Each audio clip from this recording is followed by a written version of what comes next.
Welcome to the Uncensored Unprofessor, a podcast where I want to think more deeply with you about Christian faith and life.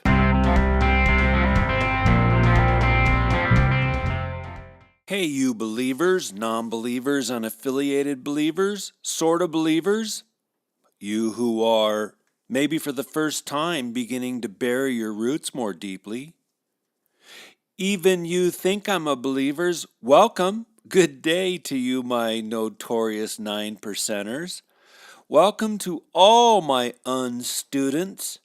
Welcome to the Uncensored Unprofessor.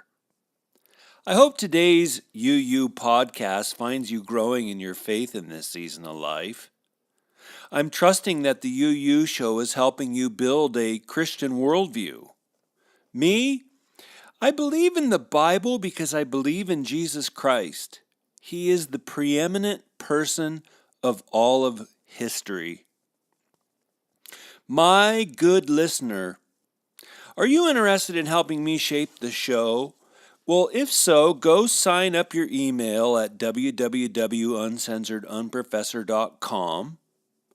Or do you want to learn more about the show or see a listing of all the episodes? Go to www.uncensoredunprofessor.com. Back in March, Tanya and I bought some 1-inch by 6-inch by 10-foot long cedar planks. We cut them up, well, mostly Tanya did, and we screwed them together. And then mostly Tanya, took our propane tank flamethrower and charred the sides of those planks. Soon after primarily Tanya, I was recovering from major back surgery. We took those planks and fitted them together in our backyard corner. And after mixing in some soil starter, we had some nice garden beds. Over the spring and then summer, Tanya grew things like blackberries, strawberries, rosemary, and kale. But the best of all were the vines of the cherry tomatoes. I'd go back out there and pick 7 or 8 of those juicy little beauties and enjoy secret afternoon snacks. So yummy. Today I just went out and churned in a tub of coffee grounds, eggshells, banana skins, onion skins, and discarded flowers, churned all of that into the garden beds. We compost our organic waste back into the garden, and over just down the fence a little bit, my lush roses love that composted soil. On a related front, did you ever meet somebody whose mere presence touched you? Good or bad, there was a something, a quidditas, a presence about them. You may not immediately have known how to put that into words, but you felt it sure as fire. Me too. I've met people like that. In the last year of my professorship, a young co-ed took a couple of my classes. There was a joie de vivre about her. It wasn't just that she wanted to learn, and that's not as common enough at university. It wasn't just that she engaged the required course assignments with zeal. It wasn't just that during my lectures she hung on every word I said. There was a something to her that was notable. She was full of life. Even though she'd endured her fair share of family pain and heartache, she was full of joy. She wanted to grow, to become, to sink her roots into the wisdom of Western civilization. She knew Christ, but she wanted to know him more. And in short, her soul was beautiful. Back in 1999, I was invited to present a paper at an international charismatic theology conference in Prague, the Czech Republic. Now, the conference was housed in an old Soviet university, which meant the aesthetic was as tedious as a parking structure.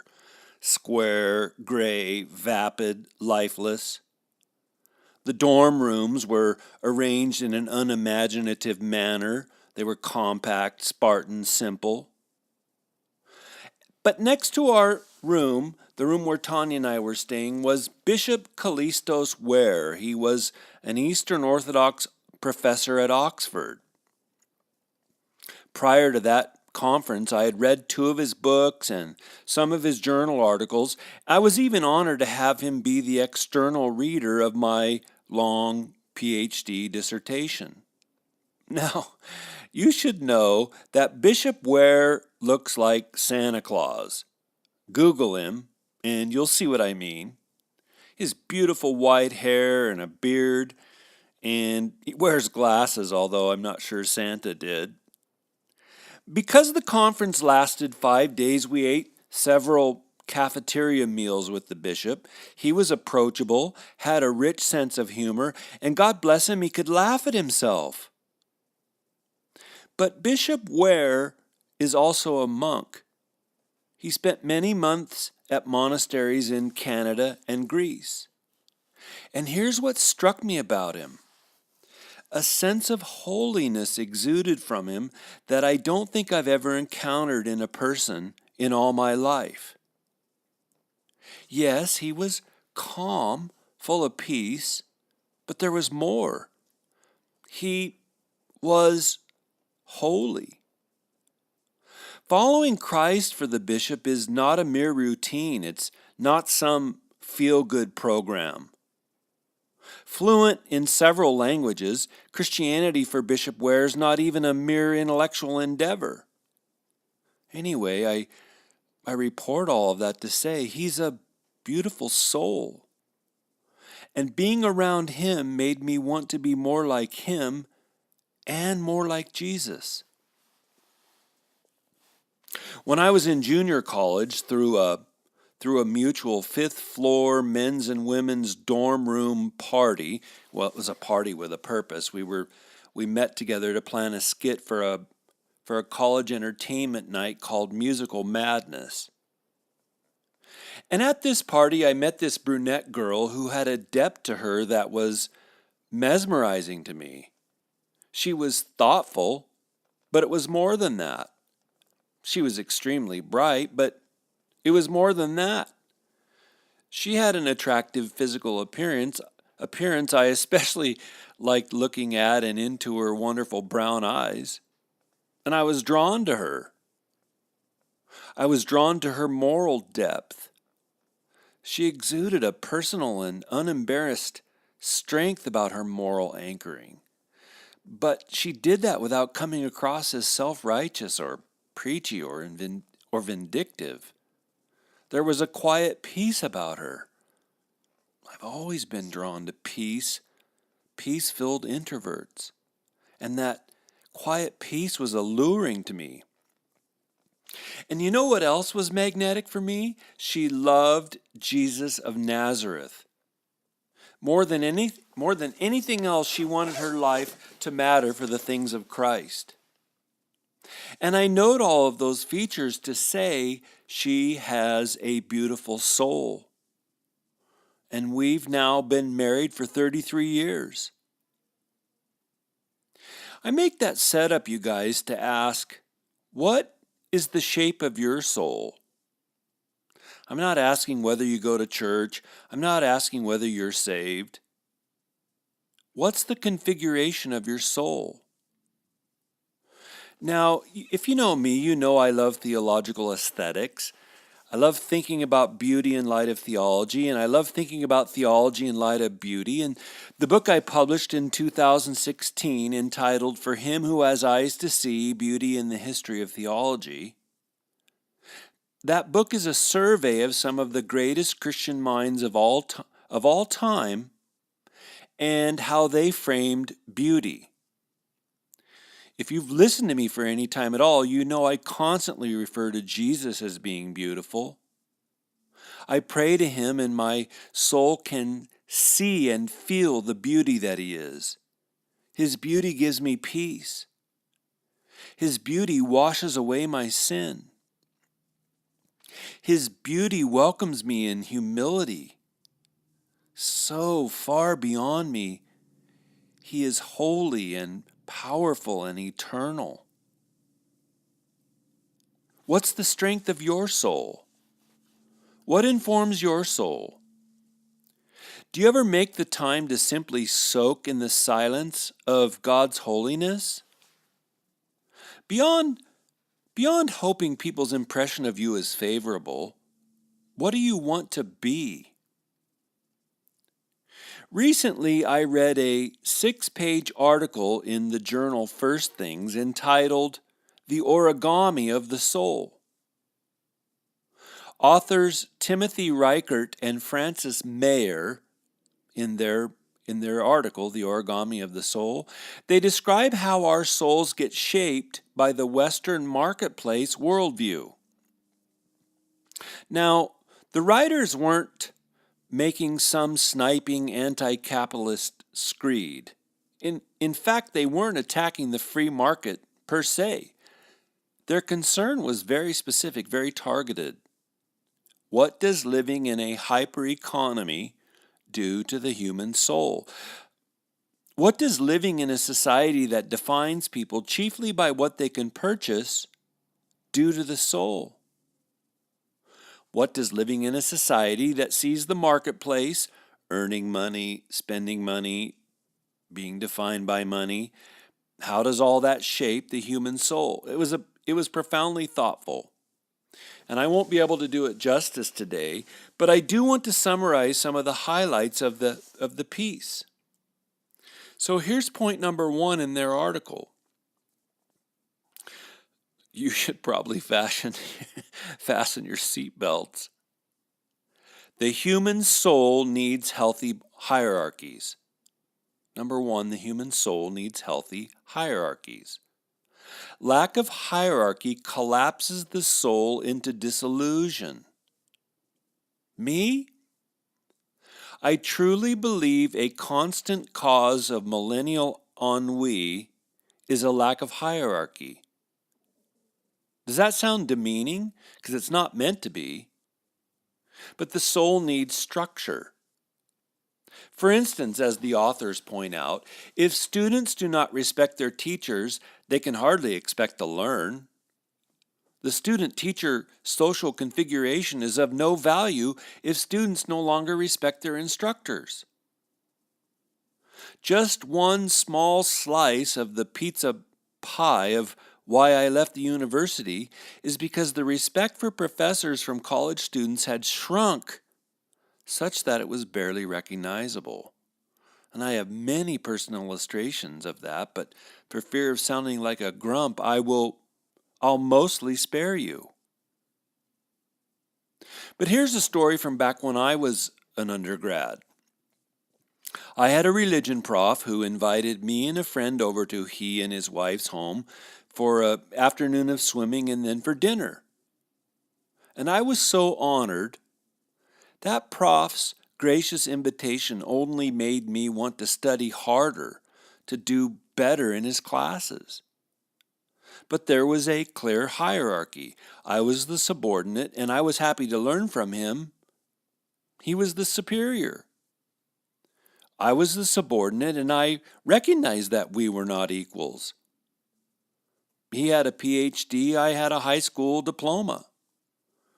And I positively wanted to make him proud. During the last decade, as we're here in 2018, during the last decade, many students have begun to believe they are equals with their professors. After all, their professor has an opinion and they have an opinion, so they're equals. And golly, right? The students are the paying customers. In our market economy, that means they're on top in the hierarchy. Now, to my mind, that is a strange but prevalent switch, that the students are now on top of the hierarchy of the learning experience. Anyway, whereas the human soul needs healthy hierarchies, our market economy, which is kind of built on unlimited choice, our market economy despises hierarchies. Here's point number 2. Our souls get imprinted. 8 years ago, almost this month, we drove up to Santa Ana and bought a 8-week-old golden retriever. Her doggy father was the size of a bloomin' Shetland pony. So we picked out the runt of the litter, and little Bindi bonded to us nearly overnight. She was so happy to be our puppy. She loved learning tricks and simple obedience behaviors. And in short, Bindi was imprinted by my family's atmosphere and presence. Personalities and ideas and values imprint upon us. They get ingrained in us such that over time we become those things.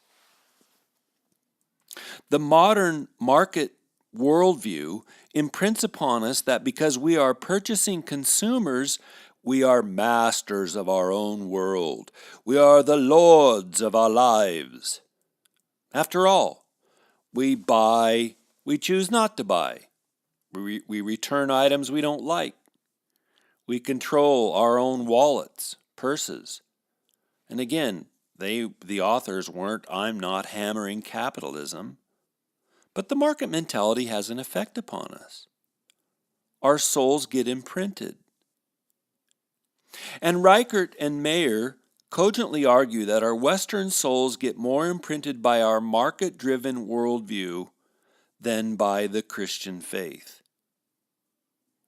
Frighteningly, the market doesn't like it when other things imprint upon our souls instead of the market. The market mentality cannot stand competitors. And our souls get imprinted, and so they get shaped. And you know this. You've taken psychology classes. Our souls get imprinted. Point number 3 of the article. The imprinting, the folding of our souls, happens especially in our younger years. Now, psychologists have been arguing like this for many decades. My mom, Valerie, God bless her, spoke to the 4 of us kids, her children. She used college-level vocabulary nearly from day 1. And it made words a gift to us. It made words become our friends. And that's because the brain, the self, the soul, gets imprinted. We're plastic. Our brains, especially in the early years, have a plasticity to them, and we get shaped during those years in deep and nearly inescapable ways. 2,300 years ago, Plato said that children should be taught music because it shapes their souls. Psychiatrists today say that children who are exposed to classical music, even while in the womb, get a head start, get exposed to the complexity of beauty in a way that surpasses those who don't hear that complex beauty. Put differently, the early folding, the early imprinting of the soul makes possible other and varied kinds of folding as one goes through life. Crooked soul folding in early years will make for later crooked folding. Uniform folding in early years makes uniform and healthy folding more possible in later years. We get set up on pathways that make performing those behaviors and building those values easier or more difficult. And all this means that parenting, the parent-to-child hierarchy, parenting is probably the most important thing that you can ever do. And that's because parenting is soul folding, soul sculpting, soul shaping. Time for some shout-outs! Thank you, Shane and Macy, for your Patreon pledge. You guys were instrumental in prodding me to get this podcast started, and now you're contributing your hard-earned dollars. Muchas gracias. Musical Hannah, thank you for increasing your Patreon pledge. Wow, my heartfelt thanks. It's my Patreon subscribers who are encouraging me to say things that the university doesn't want to be said. It's my Patreon subscribers who empower me to say things that the church doesn't always want to hear. So thank you, guys. For a Patreon pledge of $5 per month, I'll send you a lovely UU coaster. For pledges of $20 a month or more, I'll send you the coaster and a coffee cup. UU coffee cup. Darren G. Brother, I miss seeing you. I hope God blesses your family, and I thank you for that Facebook share.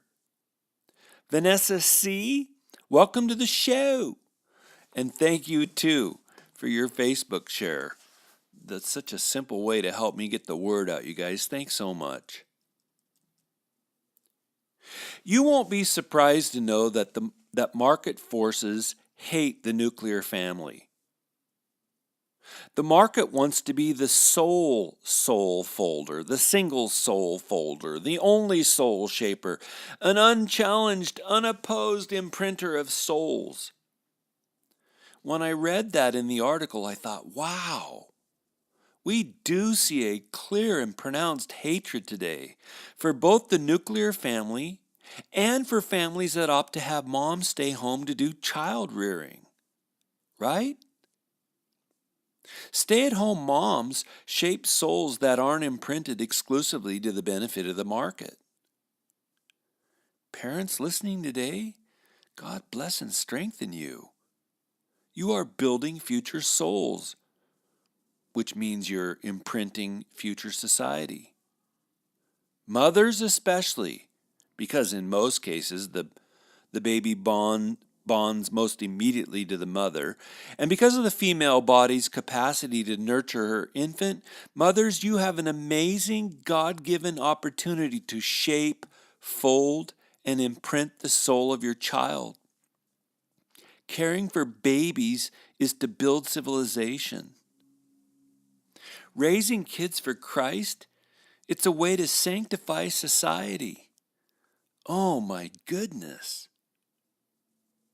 And again, the market would rather have mothers working and contributing to the market over mothering and contributing to soul sculpting. I'm not trying to guilt anybody today. I understand the financial pressures of the era we live in. But it's no surprise that being a mom has taken a real beating right now. You stay at home with your toddler? Don't you want a career? You spend your whole day caring for your infant? Wow, don't you want to be able to travel the world? Those kinds of phrases and accusations, charges are not uncommon. And again, please, you guys, hear me. I'm not saying capitalism is the devil. I'm saying that Western society, a society that today is more about conforming us to the market than ever, is not much interested in women caring for their children. The market would rather have the village raise the baby than the mom raise the baby, and that's just the obvious truth. But to sum that point up again, the imprinting, the folding of our souls happens especially in our younger years. Point number 4 from the article. The amazing, and I would even say wonderful number of choices available to us can overwhelm the soul. When I was a professor, I was privileged to go to Eastern Europe several times. On one occasion, while I was in a Ukrainian village named Borodyanka, I asked our local Ukrainian translator, Olya, had she ever been to the United States? Yes, she happily responded. I loved it. So then I asked her, hey, tell us a couple things that most stand out in your mind, things that make America different from Ukraine. Because me, I I like to learn from non-Americans what their impressions of our country are. Well, Olya said, yeah, sure, two things. The first was the amount of choices you have at the grocery store. Here in Ukraine, we have one, maybe two choices of cold breakfast cereal. But in Minneapolis, where I was able to visit, there was an entire aisle of breakfast cereals. It was amazing. I asked her, well, what was the second thing that stood out to you? And Olya answered, oh my goodness, the portion sizes of your restaurant food. It's too much. If I ate American restaurant food and ate all those portions, I'd become so fat. And we all stood there laughing.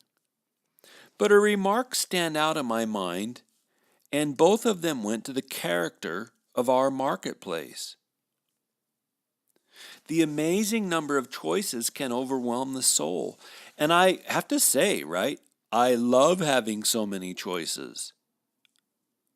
But Reichert and Mayer argue that the blizzard of choices can overwhelm soul formation. We have so much freedom, freedom untethered from healthy hierarchies, that we get overwhelmed, we get decentered. And the authors believe that, quote, the rise of mental illness among talented young people is related to the overwhelming choices afforded by the market mentality. Having so many choices decenters us. I happen to think that the rise in suicide is probably, if careful studies were done, the rise of suicide is probably also hand in hand with being overwhelmed. And the market overwhelms us. When I was professoring, our department used to discuss the studied effect of the cell phone.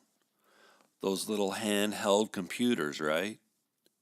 We would think together about the effect of those upon our college students. We knew that they were so overwhelmed with information through the internet that they would just check out when it came to reasoning or doing research.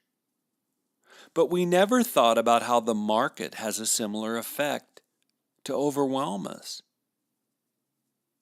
And I guess, not surprisingly, that overwhelmedness, it causes folks to opt out, to pull the plug, to give up on even trying to find meaning or truth.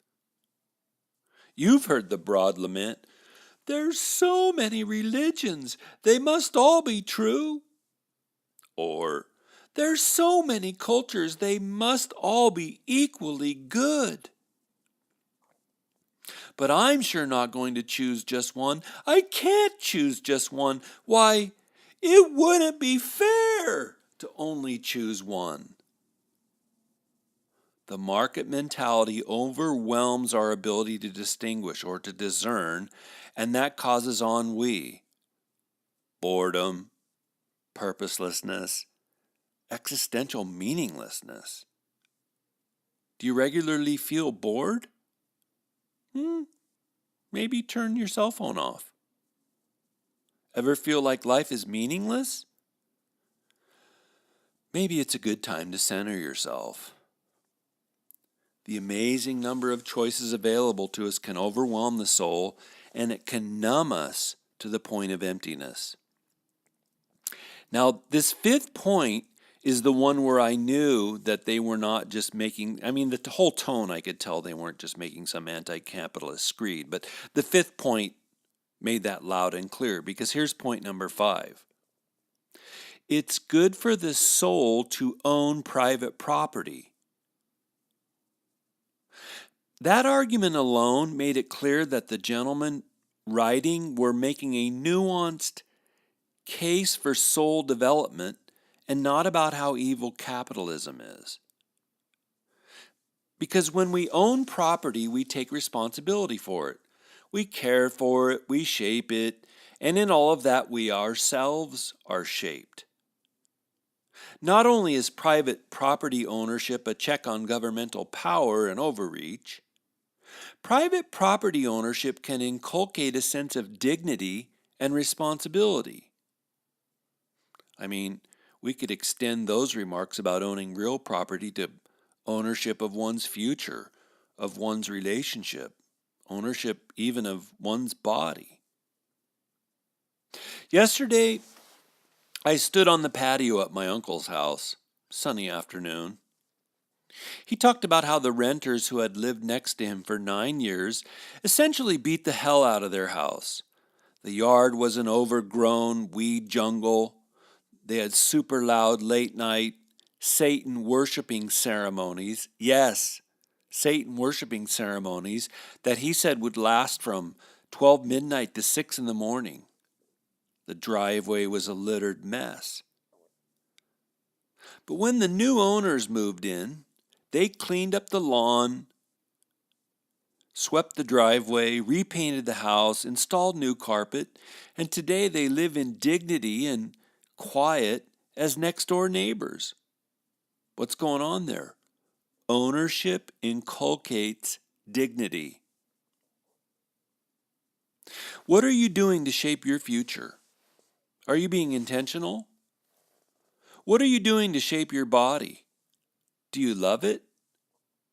Do you treat yourself with the dignity you deserve? One of the 20 reasons I left university was because the ethos there no longer treated me as a person, no longer treated me with dignity. You need to do the right thing by your future, your relationships, your body. And again, that article, The Origami of the Soul, only begs the question, what are you doing to shape your soul? Or is your soul merely the compilation of market forces, forces that want solely to turn you into a ravenous consumer? I want to suggest a few possible ways to begin intentionally shaping your soul. Just like our backyard garden needs rich compost, just like our back garden needs regular care and watering, the soul needs constant nourishing. The soul needs regular feeding. The soul needs organization. Here's some simple ideas for you that I hope can be a blessing to your soul. First, spend some time each week in silence. Maybe go out on your patio or the deck or a park bench. And just sit there and stare at the clouds. Look at the proximity of the blue sky to the green treetops. Thank you, Lord, for green on blue. Silence is good for the soul. Or go to a liturgical church during the day where you can just sit in silence. You can be free to sit in silence and look at worshipful Christian art. Leave your phone in the car. Number 2, spend some time each week reading. No, Facebook posts don't count. Read an honest-to-goodness book, Jerry. Me, I read 1 to 2 books per month. I love learning. Learning for me is like going on an Easter egg hunt. Oh, look, a pink one. Oh, look, I never knew that about that historical era. How fun. Read outside of your own worldview. Speaking of reading, the past, present, and future walked into a bar together. It was tense. And I've been reading a book about anti-gravity, and I just can't put it down. Thank you, Rowan Jones, for those jokes. Go and read the perspectives of Christians who are different from you. You'll be surprised to learn from their wisdom, and even if you disagree, you'll at least think through what you believe better and understand that more clearly and maybe the whys of all of that. Number 3, good for your soul, begin to embrace beauty. I wrote this in my For Him Who Has Eyes to See beauty book, but how can our soul be beautiful if we don't even care about beauty itself? That'd sort of be like wanting to be physically fit without taking any time to learn about fitness. Find simple ways to embrace beauty. Beauty is good for the soul. But you can't embrace beauty unless you believe in it.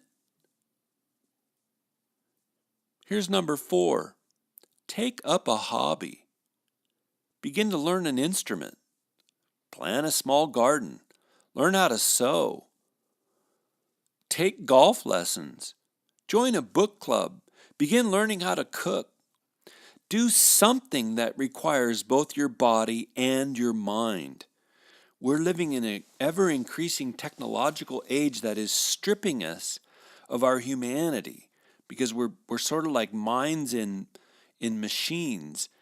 We need to learn to do things with our hands. And even better, if you can find a hobby that you can share with people, makes it even richer. Number 5, this one's super, super rewarding for the soul. Worship God.